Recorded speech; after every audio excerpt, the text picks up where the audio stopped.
ladies and gentlemen, let me begin by saying to William Hague and to Angelina Jolie, thank you.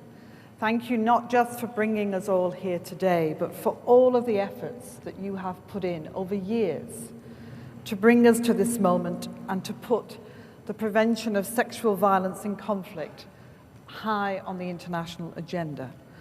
Because ending the silence on this issue is the first step towards stopping it. Today, as you said, is about our willingness to take more steps to protect those who are at risk, to assist those who've been targeted, and to end the impunity of those who commit these crimes. We know that these terrible crimes feed on areas of instability. We have seen the escalation of sexual violence in Sudan, in Mali, in Colombia, in the Democratic Republic of Congo, and in Libya, to name just a few examples. And we know that only by acting together can we stop it.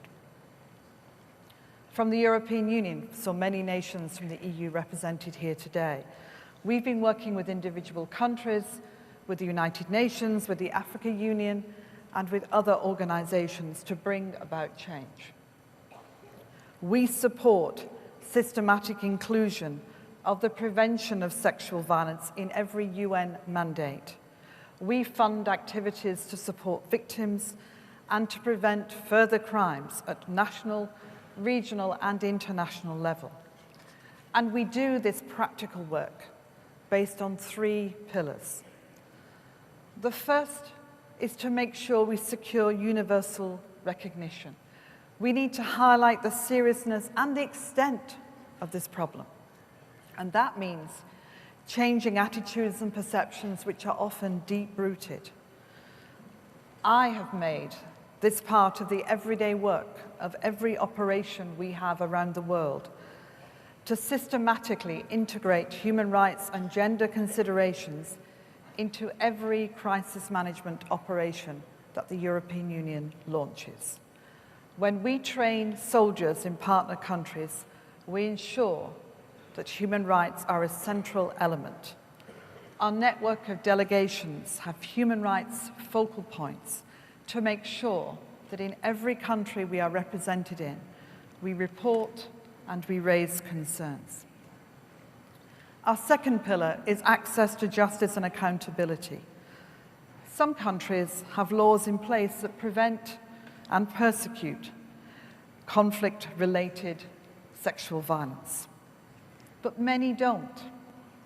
Without the right laws and the willingness of countries to implement them, impunity will continue.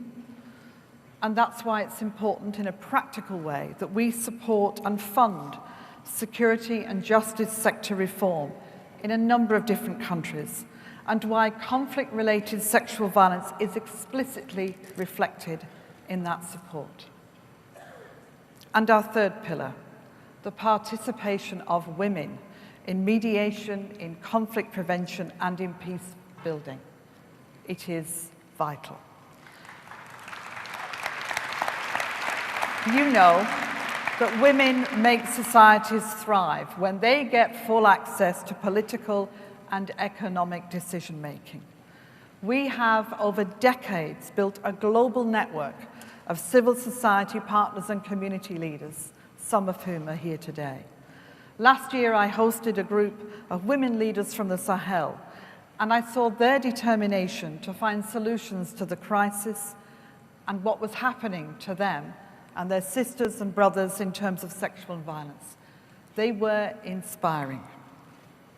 So I say to all of you, the European Union, its member states, its institutions, is and will remain a strong partner in the fight against sexual violence and conflict.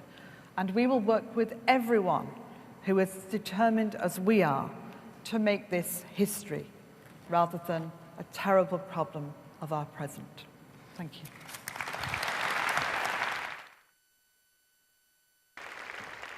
Your Excellencies, ladies and gentlemen, please welcome Her Excellency Nkosazana Dlamini Zuma.